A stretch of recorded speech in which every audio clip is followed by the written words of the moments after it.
하나님의 말씀은 고린도전서 1장 1절에서부터 3절까지 함께 보시겠습니다. 하나님의 뜻을 따라 그리스도 예수의 사도로 부르심을 입은 바울과 및 형제 소스데네는 고린도에 있는 하나님의 교회 곧 그리스도 예수 안에서 거룩하여지고 성도라 부르심을 입은 자들과 또 각처에서 우리의 주 곧 저희와 우리의 주 되신 예수 그리스도의 이름을 부르는 모든 자들에게 하나님 우리 아버지와 주 예수 그리스도로 쫓아 은혜와 평강이 있기를 원하노라. 아멘. 우리 지난 주일부터 주일 낮 예배 시간에는 사도행전을 보기 시작했습니다. 앞으로 매주일 사도행전을 순서대로 보겠습니다. 그리고 오늘부터 시작되는 수요 성경 공부를 통해서는 고린도 전서를 공부하도록 하겠습니다. 이 고린도 전서는 우리가 잘 알다시피 그리고 오늘 본문이 밝혀주듯이 사도 바울이 고린도에 있는 교인들에게 쓴 편지입니다. 고린도 전서라고 하는 책 제목이 붙어있는 까닭은 현재까지 남아있는 고린도 교인을 위한 편지 가운데에 먼저 쓰여진 글이기 때문이에요. 그래서 바울이 먼저 쓴 글을 고린도 전서, 이 이후에 쓴 글을 고린도 후서라고 말을 합니다. 그러나 이것은 바울이 고린도 교인들에게 이 성경에 있는 단 2통의 편지만을 보낸 것을 뜻하지는 않습니다. 고린도전서 5장 9절을 한번 보실까요?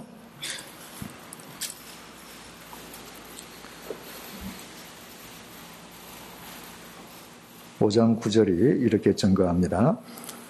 내가 너희에게 쓴 것에 과거형이죠. 음행하는 자들을 사귀지 말라 하였거니와. 고린도전서 5장은 음행에 대해서 바울이 지금 쓰고 있는데 이 글을 쓰면서 과거형으로 내가 이미 예전에 너희들에게 이러면 안 된다고 쓴 적이 있다 이렇게 밝혔습니다. 따라서 사도 바울이 고린도 교회에 쓴 편지는 여러 통이 있었음을 알게 됩니다.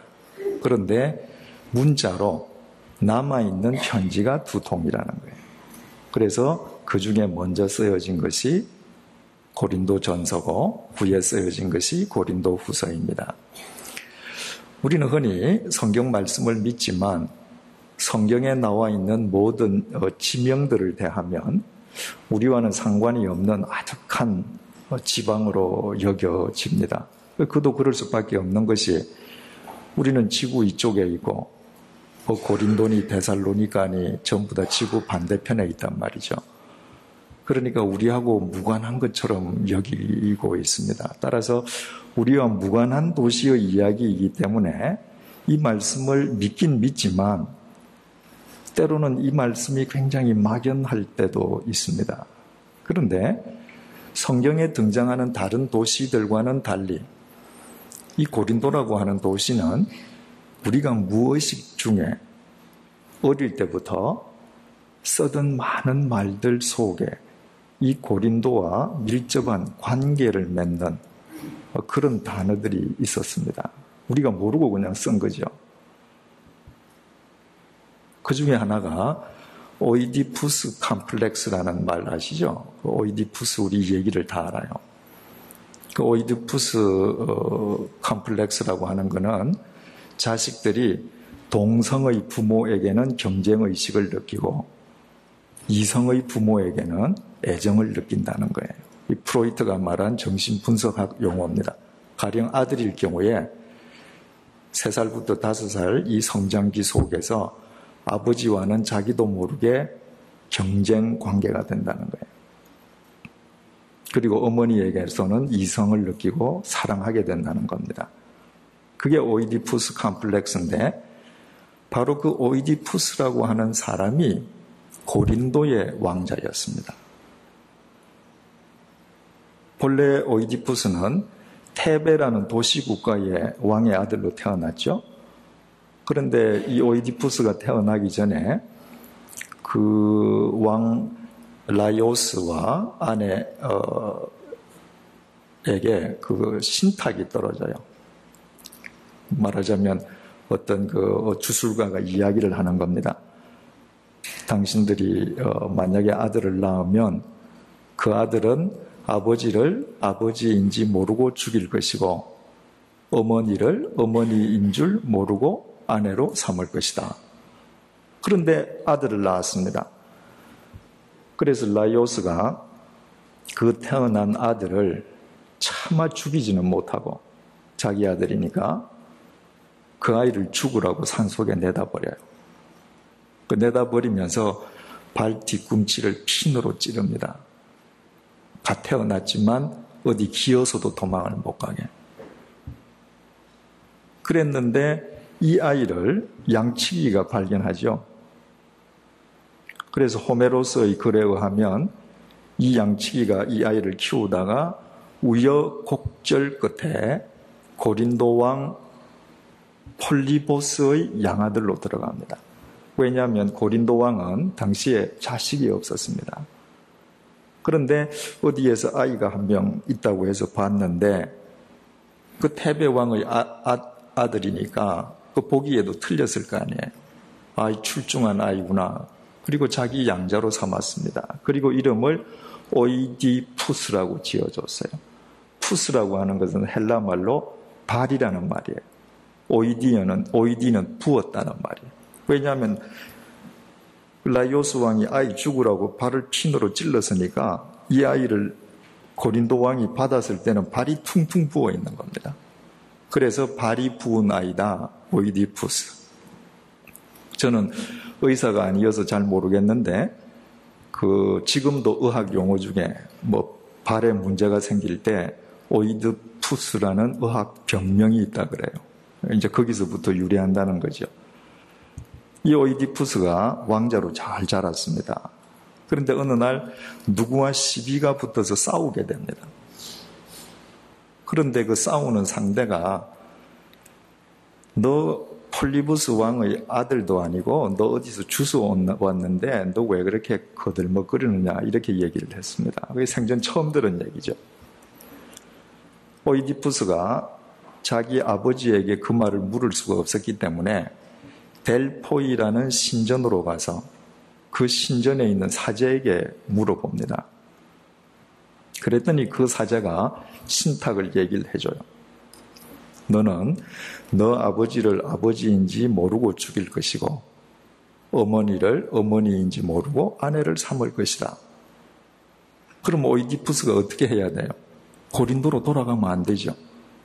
자기는 폴리보스의 친아들이라고 지금 생각하니까 내가 고린도로 돌아가면 내 아버지 죽일 거란 말이죠. 그래서 돌아가지 않기를 결심하고 델포이를 내려오다가 좁은 길에서 서로 마차가 지나가는데 서로 앞에 오는 마차와 딱 정면으로 맞닥뜨리게 되었습니다. 서로 길을 비켜라는 거죠. 한쪽은 테베의 왕이고 자기 아버지죠. 한쪽은 고린도 왕자 오이디푸스예요. 서로 자존심이 걸려 있으니까 안 비키죠. 거기서 싸움이 벌어졌는데 오이디푸스는 자기 아버지인지 모르고 테베의 왕을 죽입니다. 그리고 오이디푸스가 테베를 지나가는데 그 테베 입구에 몸은 사자 몸에 날개를 달고 얼굴은 여자 얼굴을 한 스핑크스가 지나가는 사람들마다에게 수수께끼를 던지고 답을 알아맞히지 못하면 죽였다는 거예요. 그 수수께끼 내용이 음성은 하나인데 아침에는 4발, 점심때는 2발, 저녁때는 3발로 걷는 생물이 뭐냐 아무도 모르죠. 수많은 사람이 죽어갔단 말이죠. 그래서 그 테베의 라이오스 왕이 죽기 전에 크게 방을 붙입니다. 누구든지 이 수수께끼를 풀어서 스핑크스를 물리쳐주면 내가 테베의 왕 자리를 양보하겠노라. 이제 그건 유효한 거예요. 왕은 죽었어도 유효한 겁니다. 오이디푸스가 지나가는데 스핑크스가 또 시비를 걸었죠. 오이디푸스가 아주 간단하게 답을 말했습니다. 그건 사람이다.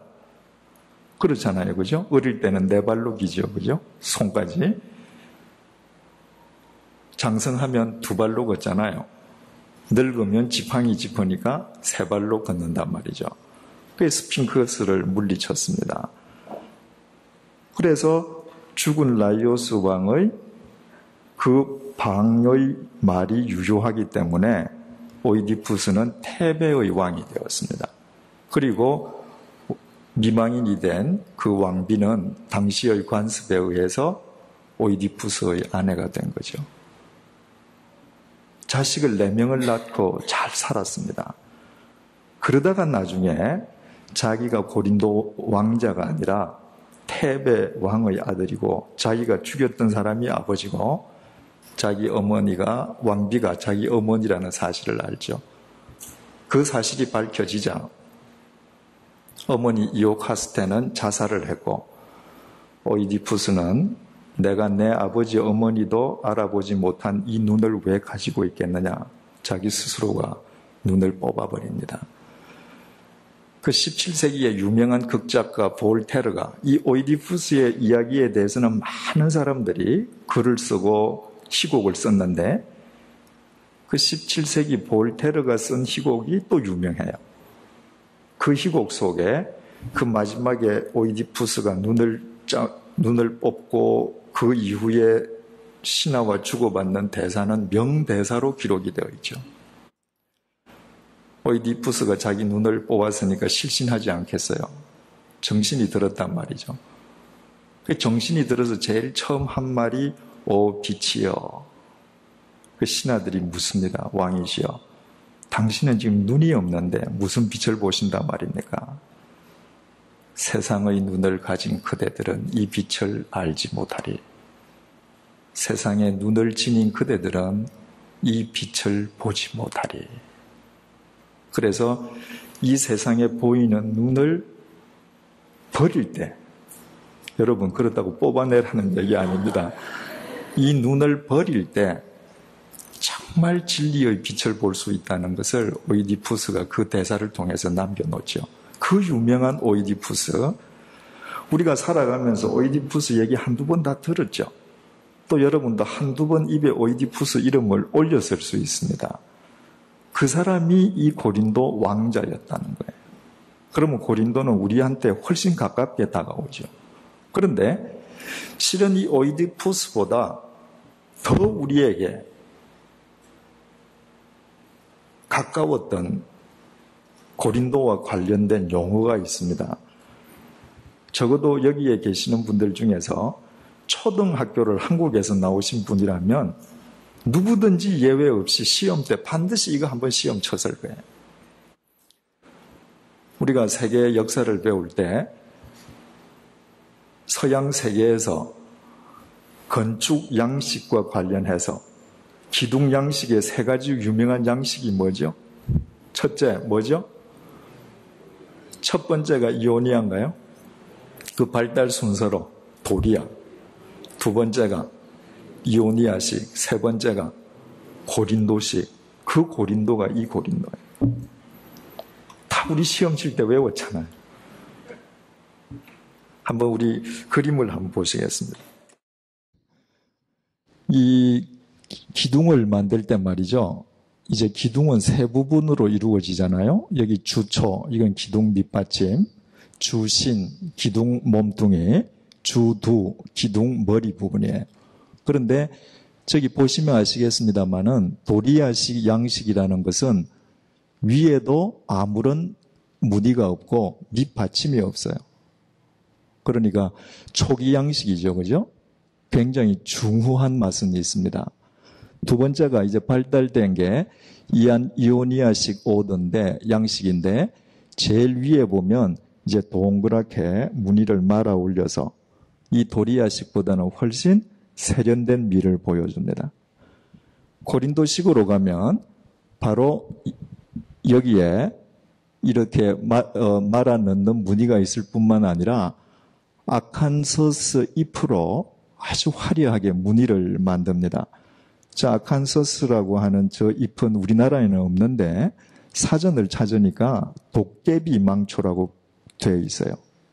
바로 이 잎의 무늬를 넣어서 가장 아름다운 기둥이 되었습니다.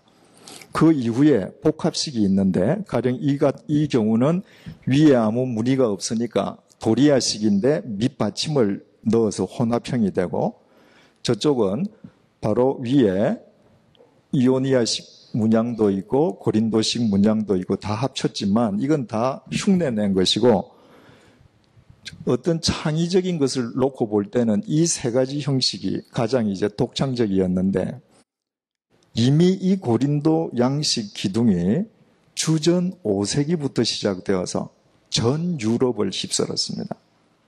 지금도 유럽에서 석조 건물을 지을 때 이렇게 짓지 않습니까? 2500년이 지났는데도 기둥을 만드는데 이때 고린도 사람들이 만들었던 기둥보다 더 예쁘게 못 만드는 거예요. 그러면 이 사람들이 얼마나 뛰어난 사람들이었는가 하는 거 알게 되죠. 이게 얼마나 중요하면 이 먼 대한민국에서 우리가 초등학교 때 시험 치면서 이거 답 썼겠어요. 그러면 고린도는 우리에게 한결 더 가까이 다가와요. 이게 무슨 전설 속의 도시나 우리하고 무관한 도시가 아니라 굉장히 우리와 가까운 듯한 사람들이 살던 도시고 거기에 쓰여진 하나님의 말씀이란 말이죠. 바로 이 고린도와 사도 바울의 관계는 사도 바울이 선교 여행 2차 여행을 할 때 맺어집니다. 지도 한번 보실까요? 여러분들이 잘 아시다시피 바울이 바나바와 함께 저 안티옥 교회에서 목회를 했습니다. 그러다가 이제 바나바와 함께 세계 선교에 나가지 않습니까? 여기에 붉은 선으로 있는 게 1차 여행 이제 코스예요. 이제 우리가 주일 예배 시간에 사도행전 13장으로 가면 이제 배우겠습니다만은 이 1차 여행이 끝난 다음에 다시 2차 여행을 떠나기로 되어 있었는데 바로 1차 여행 때 수행원이었던 마가 때문에 서로 결별하잖아요. 그래서 바나바는 자기 사촌인 마가를 데리고 자기가 처음 갔던 사이프러스 섬 1차 여행지로 다시 내려갑니다. 바울은 바나바와 결별했기 때문에 바울과 같은 쪽으로 갈 수가 없잖아요. 그래서 정반대쪽 위쪽으로 올라갔습니다. 저 파란 지금 저 선이에요. 그래서 1차 여행 때 들렸던 더베, 루스드라를 거쳐서 본래 바울의 계획은 저 아시아를 가려고 했습니다. 저 위에 아시아라고 보이죠? 저 아시아라고 하는 것은 우리 동양 대륙을 의미하는 게 아니라 여러분들이 사도행전 읽으실 때 아시아라는 말이 나오면 로마 제국 행정구역상 저 구역을 아시아라고 불렀어요.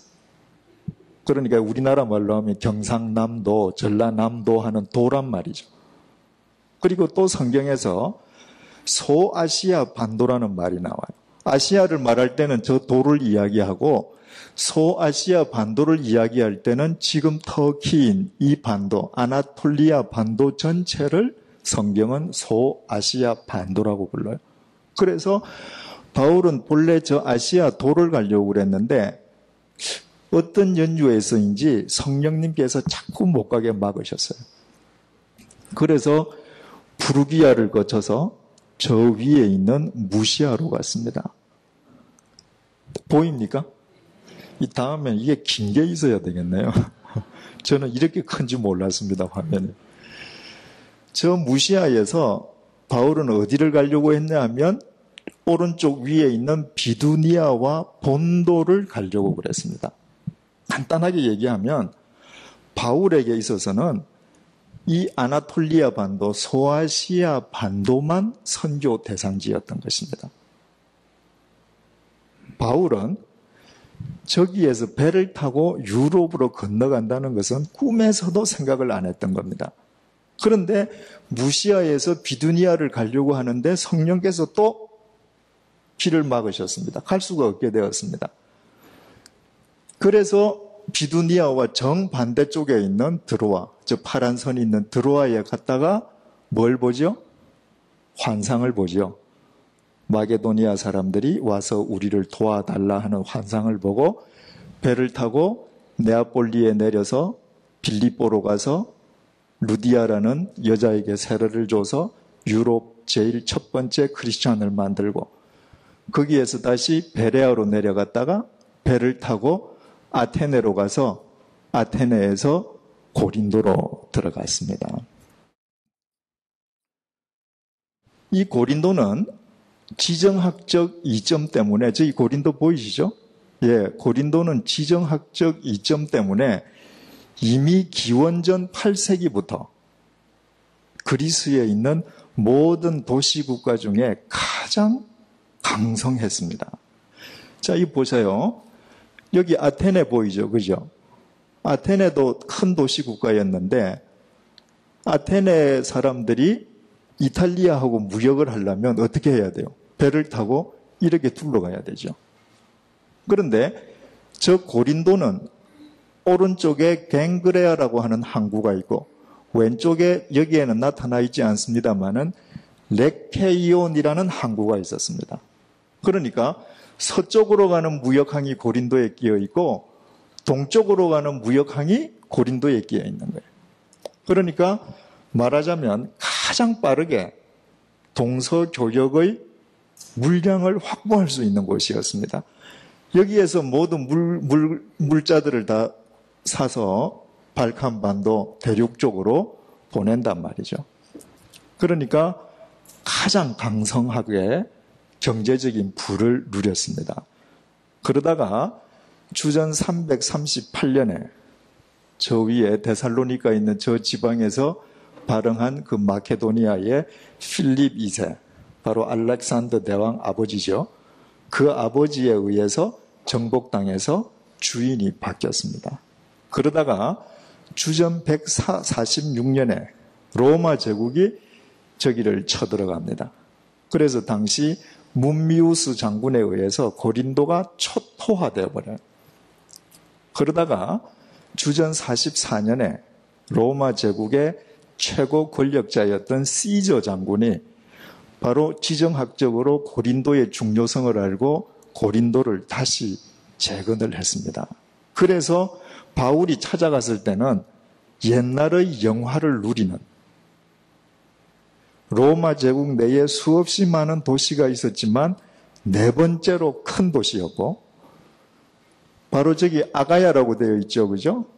요 밑에 그리스로 이 나라 이름이 지금 펠레폰네스 반도에 쓰여 있어서 저게 그리스처럼 보이는데 그게 아니고, 바로 저 노란색이 되어 있는 저 아가야 전 지역의 수도가 고린도가 되었던 것입니다. 그러니까 사도 바울이 찾아갔을 때 저 고린도는 인구가 무려 60만 명에 달했습니다. 따라서 엄청난 도시였죠. 조금 더 우리가 이 도시를 한번 더 깊게 한번 들여다보십시다. 지금 이 앞부분이 바울이 찾아가서 복음을 전했던 고린도예요. 그리고 저 뒤에 있는 높은 저 산이 아크로 고린도라고 하는 데입니다. 이 헬라 사람들은 도시를 지을 때 반드시 높은 산 위에 대평원이 있는 곳을 중심으로 도시를 지었어요. 그 제일 높은 산 위에 있는 평원을 가리켜서 아크로폴리스라고 그랬죠. 왜 그러냐 하면 그 높은 산 위에 평원이 있는 데다가 성체를 지으면 적국의 침공으로부터 방어하기가 용이하잖아요. 그래서 반드시 아크로폴리스가 위에 있고 그 밑에 도시를 또 건설을 해요. 그래서 적군이 오면 1차적으로 평지에서 막다가 안 되면 올라가서 꽁꽁 숨는 거죠. 아테네에 가면 파르테논 신전, 그 유명한 신전이 있는데 그게 어디에 있죠? 아크로폴리스 위에 있죠. 그 옛날 아테네 도시가 거기서 시작됐단 말이죠. 고린도도 마찬가지입니다. 이 산이 해발 575m인데 그렇게 575m 산이라면 안 높죠. 그런데 서울에 있는 남산이 몇 m인지 아셔요? 262m밖에 안 됩니다. 그런데 저 남산이 어떻게 저렇게 높아 보이는가? 이유는 간단해요. 서울 땅이 바다하고 같은 높이니까 그래요. 만약에 서울이 해발 한 300m 지점에 도시가 만들어져 있다. 그러면 남산은 푹 꺼진 계곡이 되겠죠. 지금 이 고린도는 이 지역이 해발하고 거의 높이가 같아요. 그 높이에 저 아크로 고린도의 높이가 575m라면 남산보다 2배보다 더 높은 거예요. 그게 서울에서 지금 남산을 보는데 그 남산보다 2배가 더 높다. 그러면 어느 정도로 높은지 아시겠죠? 실제로 이 지역을 가면 태산처럼 높아요. 저 높은 저 아크로폴리스 위에는 대평원이 있는데 저 대평원 위에 엄청난 규모의 아프로디테 신전이 있었습니다.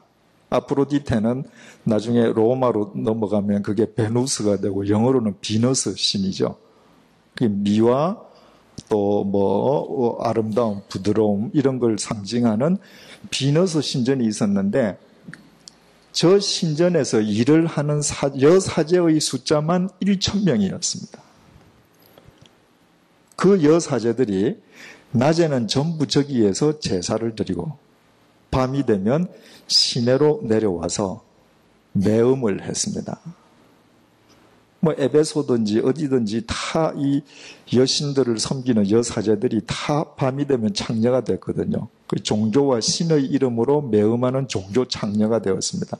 그 이유가 뭔가? 이 당시의 사람들은 신과 인간이 합의를 하는 그 어떤 기쁨을 성적인 쾌락과 동일시했던 겁니다. 그래서 여사제들이 다 돈을 받고 매음을 해요. 뿐만 아니라 저 아프로디테에 있는 저 신전에 모든 종류의 고기는 다 제물로 바쳐져요. 그래서 내가 정육점을 한다, 푸주간을 한다, 내가 소고기를 팔려면 먼저 저 신전에 가서 아프로디테 신에게 바치고 그 다음에 가져와서 팔아야 되는 겁니다. 그래서 사도 바울이 사도행전 고린도전서 8장 13절에서 이렇게 얘기하죠. 그냥 들으면 보십시오. 그러므로 만일 식물이 내 형제로 실족해하면 나는 영원히 고기를 먹지 아니하여 내 형제를 실족치 않게 할 것이다. 이 구절을 가끔 그 채식주의자들이 사도 바울은 절대 고기 안 먹었다. 그래서 채식만 해야 된다. 그렇게 그릇 인용하고 합니다. 이 바울이 이 이야기를 한 거는요. 채식주의자가 되어서 나는 고기 안 먹겠다 이 이야기가 아니라 모든 고기는 다 저기에 우상제물로 바쳐졌단 말이죠. 그러니까 고린도 교회에서 문제가 생긴 거예요. 자, 우상에게 바쳐진 고기를 먹는 사람을 안 먹는 사람은 너는 믿음 없다고 정죄해버리는 거예요. 또 먹는 사람은 이게 무슨 문제냐? 그리고 먹어요. 문제가 생긴단 말이죠. 그래서 바울이 편지를 쓰기를 우상이라는 건 그 존재하지 않는 건데 그 우상에게 바친 소고기가 나한테는 아무 문제가 안 된다. 난 얼마든지 먹을 수 있다. 그러나 내가 우상에게 바쳐진 고기를 먹기 때문에 믿음이 약한 자가 저런 사람도 우상한테 바친 제물을 먹어 그리고 영적으로 실족한다면 나는 절대 고기를 입에 안 대겠다 그 말이에요. 그러니까 철저하게 고린도에 국한된 이야기죠. 또 고린도전서 10장으로 넘어가면 모든 것이 가하나 모든 것이 유익한 것이 아니요 모든 것이 가하나 모든 것이 덕을 세우는 것이 아니니 누구든지 자기의 유익을 구치 말고 남의 유익을 구하라. 믿는 사람들이 저 우상에 바쳐졌던 고기를 먹으면서 다른 사람들이 자꾸 실족하니까 너 자신만을 위해서 살지 말고 남의 유익을 위해서 살아라. 그래서 무엇을 먹든지 마시든지 하나님의 영광을 위해서 살라 이렇게 얘기하죠. 그것이 바울이 찾아갔을 때 고린도의 분위기였습니다. 그 다음 한번 볼까요? 바로 이 사진은 이 아크로 고린도, 이 높은 그 언덕에서 내려다본 사진입니다. 그러니까 지금 여기에 삥 둘러서 좌우 둘레로 성벽의 길이가 약 10km. 이것이 성 안이고, 지금 밖에 있는 붉은 지붕들은 다 근대에 지어진 집들이에요. 바로 여기에 큰 길이 있습니다. 이 길을 잘 봐두세요. 그러니까 이 멀리서 보는데 여기에 아폴로 신전, 거대한 신전의 기둥이 이 정도로 보이는데 길이 이렇게 넓게 보인다면 대단한 길이죠. 이 길이 레카이온 항구까지 연결이 되어 있었습니다. 그래서 배가 들어오면 물자가 이 길을 통해서 들어오고, 이 길 양옆에는 고린도 시민 60만 명들이 사는 집들이 다 있었다고 생각을 하면 돼요. 바로 이 산 위에서 제사를 지내던 여사제들이 밤이 되면 이 도시로 내려오는 거예요. 그래서 온 도시가 환락의 도시로 바뀌어버리는 겁니다.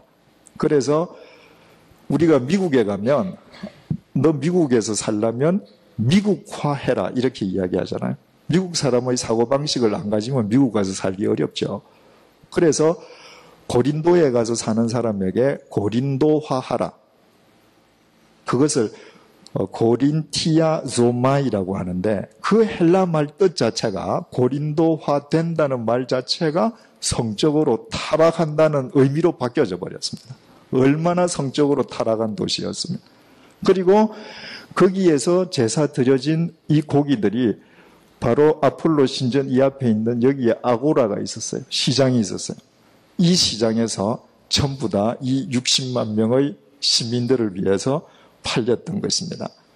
그러면 지금 현재 이 발굴된 이 고린도, 지금 현재 고고학자들에 의해서 드러난 이 고린도를 그대로 복원을 했을 때 어떻게 됐는가? 실제로 사도 바울이 찾아갔을 때 이 고린도가 어떤 모습이었겠는가 한번 보십시다.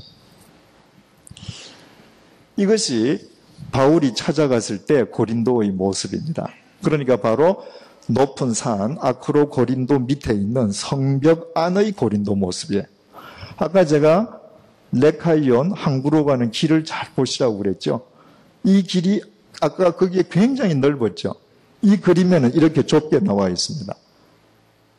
그 이야기는 이 그림이 작게 보이지만 엄청난 규모의 도시라는 걸 알게 됩니다. 자, 야외 극장이 있고 음악당이 있고 아폴로 신전이 있고 저 위에 옥타비아누스 로마 황제 신전이 있고 또 헤라클레스 신전이 있고 이 안에만 12개의 신전이 있었습니다. 그러니까 바울이 찾아갔을 때 한마디로 말하면 이 고린도는 잡신과 우상과 음행이 가득한 타락한 도시였습니다. 이 도시 속에서 이 집들이 있는데 이 집안에 있는 사람들은 어떻게 하고 살았는가 한번 보실까요?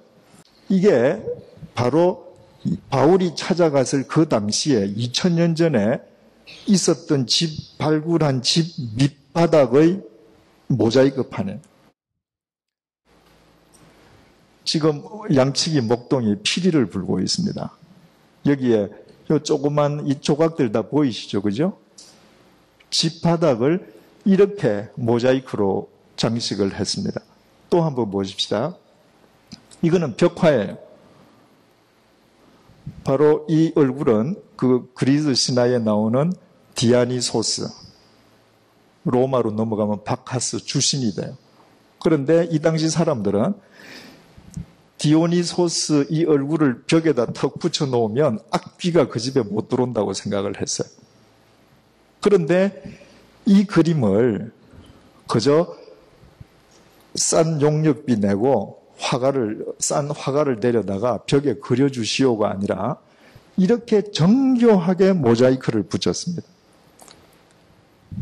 여러분, 지금도 서울 시내에 정말 그 좋은 집들 많이 있잖아요. 그런데 서울 시내 어느 좋은 집이 지금 이런 벽화를 할 수 있을까요? 말하자면 이 엄청난 도시는 겉으로 음행과 타락과 우상의 도시일 뿐만 아니라 사치가 만연한 도시였습니다. 이 도시 속으로 바울이 들어간 것입니다. 그러면 이 거대한 도시에 사는 사람들과 바울의 첫째 옷차림이 틀렸겠죠. 눈의 안광은 빛날지언정 외모는 형편없이 볼품없었겠죠. 그죠? 이 거대한 도시에 들어가서 바울이 뭐 했는가? 한번 사도행전 18장을 찾아보십시다. 신약성경 219쪽입니다. 이후에 바울이 아덴을 떠나 고린도에 이르러 아굴라라 하는 본도에서 난 유대인 하나를 만나니 글라우디오가 모든 유대인을 명하여 로마에서 떠나라 한 고로 그가 그 안에 브리스길라와 함께 이달리아로부터 새로 온지라 바울이 그들에게 가매 업이 같으므로 함께 거하여 일을 하니 그 업은 장막을 만드는 것이더라. 안식일마다 바울이 회당에서 강론하고 유대인과 헬라인을 권면하니라. 지금 바울이 여기에 들어가서 이 도시에서 아굴라와 브리스길라라고 하는 부부를 만났습니다. 그 사람들이 바울처럼 장막을 만드는 기술자였습니다. 그래서 이 아고라, 이게 지금 시장이에요. 여기는 남쪽 스토어, 가게, 저기는 웨스트 샵 있잖아요. 이런 데는 말하자면 전부 다 부티크 명품점이에요. 네. 여기가 이제 시장이에요. 거기 뭐 온갖 좌판도 있고 다 있는 겁니다. 그래서 아고라라고 하는 것은 우리 생각으로 하면 재래시장인데 이 시장이 물건만 파는 곳이 아니라 이 부티크하고 틀려서 부티크는 한 구획에 거기에만 사람이 들어오지만 여기에는 많은 사람들이 드나들기 때문에 아고라는 집회 장소도 되었습니다. 그래서 바울은 여기에서 텐트를 치면서 텐트를 만들면서 팔고 생계를 유지하면서 안식일이 되면 회당에 가서 하나님의 말씀을 전하는 거예요. 바로 여기에 셈이 하나 있는데 유대인 회당은 이 근처에 있었던 것으로 알려지고 있습니다. 왜냐하면 이 다 무너지고 없는데 이 근처에서 유대인 회당을 알리는 그런 글자가 새겨진 돌들이 발굴이 됐거든요. 여러분, 이 거대한 헬라 도시에서 유대인이라는 사람들은 소수 인종이거든요. 그 소수 인종이 모여서 자기네들끼리 하나님 말씀을 배우는 회당을 만드는데 무슨 거대한 건물을 짓겠습니까? 아주 작은 공간이었겠죠. 그죠? 거기 가서 유대교 교인들을 앉혀놓고 바울은 복음을 전한 것입니다.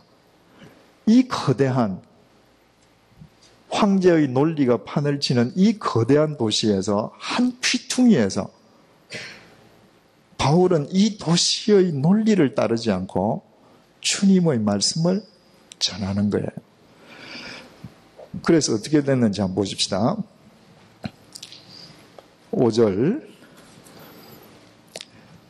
실라와 디모데가 마게도냐로서 내려오매 바울이 하나님의 말씀에 붙잡혀 유대인들에게 예수는 그리스도라 밝히 증거하니 저희가 대적하여 회방하거늘 바울이 옷을 떨어 가로되 너희 피가 너희 머리로 돌아갈 것이요 나는 깨끗하니라 이후에는 이방인에게로 가리라 하고 회당에서 하나님의 말씀을 전했는데 유대인들이 듣지 않는 것입니다. 그 유대인들이 바울이 예수께서 그리스도시다라고 한 말을 듣지 않고 핍박했던 이유는 간단하죠. 그렇게 나사렛의 거지 모습으로 왔던 그 예수가 우리가 믿는 하나님일 수 없다는 거예요. 그러니까 이런 대도시에서 물질주의에 젖어 있는 그들의 눈에 바울의 꼴도 형편없지만 바울이 전하는 예수가 하나님일 수 없는 겁니다. 그랬더니 바울이 그래 너희들이 내 말을 안 듣는다면 나는 헬라 사람들에게 복음을 전하겠다. 7절 거기서 옮겨 하나님을 공경하는 디도 유스도라 하는 사람의 집에 들어가니 그 집이 회당 옆이요 또 회당장 그리스보가 온 집으로 더불어 주를 믿으며 수다한 고린도 사람들도 듣고 믿어 세례를 받더라. 이 회당에서 말씀을 전할 수가 없어서 유스도라고 하는 사람의 집에 가서 말씀을 전했는데 그 유스도의 집이 회당 옆에 있었다는 거예요. 이 근처 어디? 이 근처 어디가 유스도의 집이에요. 여러분, 고린도 교회는 이 거대한 도시에서 거대한 예배당을 갖고 있었던 것이 절대로 아닙니다. 이 거대한 도시 속에서 이름 없는 유스도라고 하는 사람의 집에서 주님을 믿는 자들이 모여서 함께 말씀을 배우고 이 거대한 도시의 논리를 따라 사는 것이 아니라 주님의 논리를 쫓아 살자고 했던 그들이 교회였던 것입니다.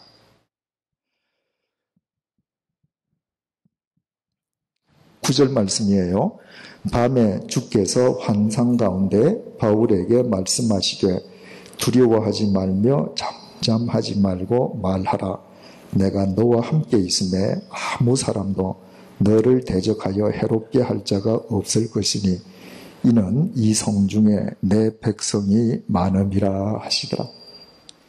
여러분, 이 로마의 대도시에 하나님의 말씀이 임했습니다. 나중에 제가 뒤에 가서 다시 말씀드리겠습니다만은 우리의 상황은 아무 문제가 되지 않습니다. 내가 하나님의 말씀을 들으려고 하면 하나님의 말씀은 이 타락한 도시 한가운데에서도 들립니다.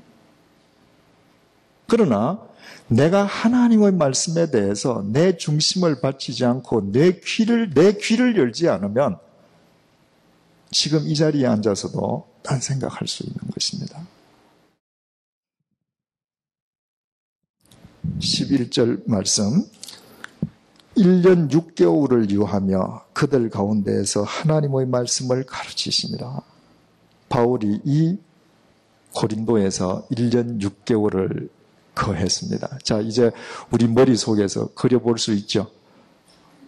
낮이면 저 시장에 가서 텐트를 팔아서 생계를 유지하고 또 저녁이면 유수도 교인의 집에 가서 하나님의 말씀을 함께 전하고 바울이 그렇게 살았습니다. 예수 믿고 내 사업 잘 되고 내 자식 잘 되게 해달라고 바울이 산 것이 아니라 주님의 말씀의 통로가 되기 위해서 그렇게 살았던 것입니다.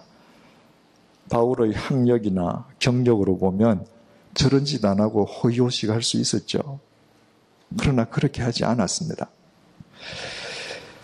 12절 말씀입니다. 갈리오가 아가야 총독되었을 때 유대인이 일제히 일어나 바울을 대적하여 재판자리로 데리고 와서 말하되 이 사람이 율법을 어기어 하나님을 공경하라고 사람들을 권한다 하거늘 바울이 입을 열고자 할 때에 갈리오가 유대인들에게 이르되 너희 유대인들아 만일 무슨 부정한 일이나 괴악한 행동이었으면 내가 너희 말을 들어주는 것이 가하거니와 만일 문제가 언어와 명칭과 너희 법에 관한 것이면 너희가 스스로 처리하라. 나는 이러한 일에 재판장 되기를 원치 아니하노라 하고 저희를 재판자리에서 쫓아내니 모든 사람이 회당장 소스데네를 잡아 재판자리 앞에서 때리되 갈리오가 이 일을 상관치 아니하니라.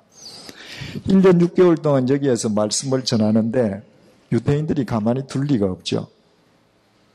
마침 총독이 교체되었을 때 유대인들이 이 시장에 있는 바울을 끌어서 재판정으로 데리고 갔습니다.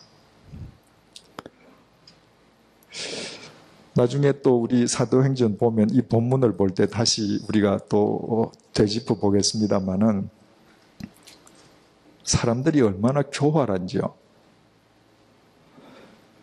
1년 6개월 동안 바울을 참 핍박을 많이 했겠죠. 그죠? 그런데 새 총독 갈리오가 왔을 때 바울을 끌고 재판정으로 데리고 갔습니다. 왜냐하면 지금도 마찬가지지만 총독은 다 정치인이잖아요.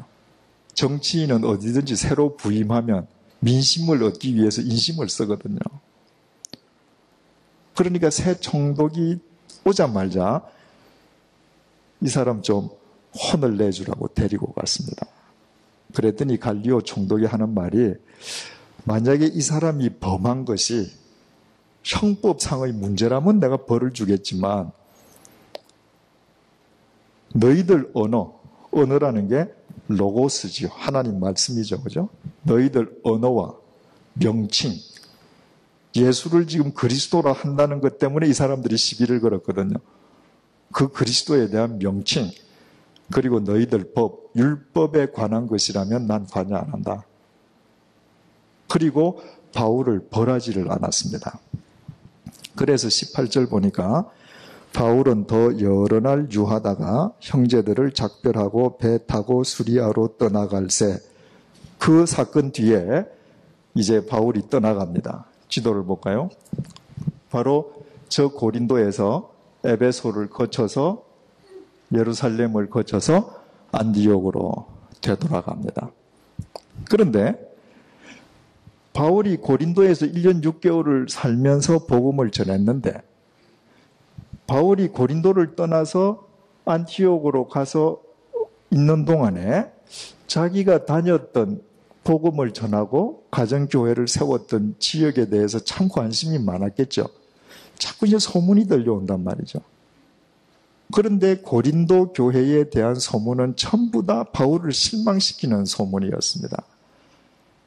이를테면 그 고린도 교회가 저 거대한 황제의 도시를 새롭게 하는 것이 아니라 교회가 저 도시를 쫓아서 세속화되어 가는 거예요. 뿐만 아니라 그 교회 안에서 음행 문제라든가 무슨 제사 우상 문제라든가 여러 가지 문제가 생겼습니다. 그래서 바울이 그 이야기를 듣고 3차 선교 여행 때 에베소에 가서 2년 동안 거하는 동안에 이 고린도 교인들에게 쓴 편지가 고린도 전서입니다. 이 편지를 가리켜서 교리서라고 부르는 까닭은 이 고린도 교회가 안고 있는 많은 문제에 대해서 바울이 성경 말씀을 토대로 신학적인 답을 주었기 때문입니다. 그래서 이 고린도서가 우리에게 말할 수 없이 중요하지요. 또 뿐만 아니라 이 고린도 전서를 통해서 우리가 말할 수 없는 하나님의 위로와 격려를 얻게 되는 것은 바로 바울이 이 고린도에 있는 교인들이 잘못하는 것은 한편으로는 꾸짖지만 그러나 그들이 그럼에도 불구하고 주님을 바르게 섬기고자 하는 자들에 대한 격려의 말씀이었기 때문입니다. 중요한 사실은 이 편지를 받는 사람들이 있는 고린도나 바울이 이 편지를 썼던 에베소나 똑같이 당시에 최고조로 타락한 도시였다는 것입니다. 고린도는 에베소는 고린도보다 더 컸습니다. 에베소도 똑같이 성적으로 타락한 도시였습니다. 칠흑 같은 어둠이었습니다. 그런데 이 은혜로운 고린도 전서의 이 말씀이 그 타락한 도시 한가운데에서 쓰여졌다고 하는 사실입니다. 여러분, 오늘날 많은 그리스도인들이 자꾸 우리의 세상이 혼탁하고 어두워진다고 탄식합니다. 탄식할 것은 그것이 아니라 그 가운데에서 주님의 말씀을 붙들지 못하는 우리 자신에 대해서 탄식해야 합니다. 빛이 밝을 때에 촛불을 켜는 것은 아무런 도움이 안 됩니다. 그러나 칠흑까지 어두울 때는 양초 한 개가 말할 수 없이 큰 빛을 발해요. 세상이 어두우면 어두운 만큼 내가 빛을 발할 귀합니다. 세상이 어두우면 어두운 만큼 내가 주님을 향해서 귀를 열어놓고 있으면 내가 평안할 때에 상상치도 못했던 주님의 말씀이 저를 사로잡는 것입니다. 바로 이 고린도전서의 첫 부분이 어떻게 시작하는가 잠시 보십시다.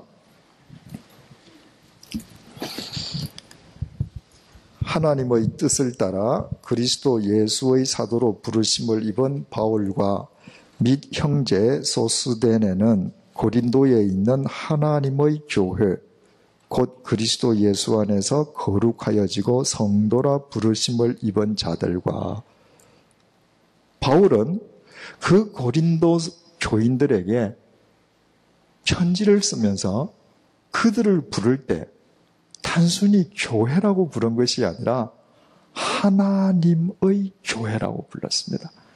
한번 그 고린도를 다시 보십시다. 보십시오.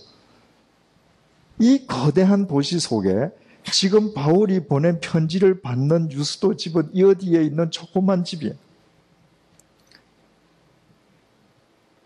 이 성벽 안 도시만 둘레가 10km입니다. 이 거대한 도시 속에 그들이 앉아있는 공간이라고 하는 것은 보이지도 않습니다. 그런데 바울은 그 길을 향해서 하나님의 교회라고 불렀습니다. 하나님은 이 세상의 어떤 도시나 어떤 국가보다도 더 크신 분이기 때문입니다. 바울이 이렇게 하나님의 교회라 부르고 편지를 썼음에도 불구하고 소수의 무리를 제외한 대다수의 사람들은 그 말에 귀를 기울이지 않았습니다. 그 결과는 어떻게 됐죠? 한번 보십시다. 아까 본 사진이죠. 그 거대하던 도시가 초토화되었습니다. 2000년 동안 몇 차례의 지진이 이렇게 만들었습니다. 또 다음 사진 볼까요? 아폴로 신전의 기둥입니다. 그들이 가서 위대한 신이라고 경배하고 제물을 바쳤던 아폴로 신전도 저렇게 날아갔습니다. 또 보실까요? 바로 이것이 아까 그림에서 유대인들이 아가야 총독, 갈리오 총독에게 바울을 끌고 갔던 재판정 앞입니다. 갈리오는 이 위에 앉아 있었습니다.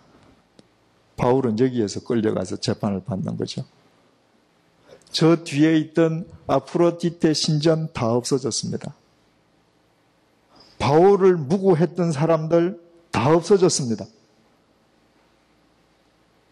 그들이 지니고 있던 모든 재산들 다 없어졌습니다. 그러나 바울이 썼던 하나님의 말씀은 남아있습니다. 그 웅대하던 모든 것이 없어졌는데 저 도시에서 가장 초라하고 볼품없어 보이던 바울이 쓴 하나님의 말씀은 2000년이 지난 지금까지 살아서 역사합니다.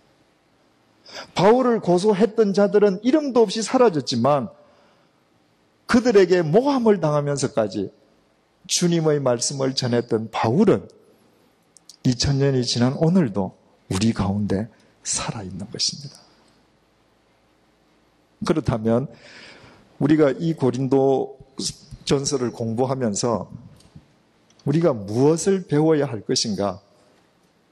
분명한 하나의 교훈을 얻을 수 있습니다. 이 세상을 살아가는 동안에 우리가 붙잡아야 할 것이 무엇인가 하는 것입니다. 많은 그리스도인들이 세상과 하나님의 말씀을 동시에 붙잡으려고 합니다. 그것은 불가능합니다.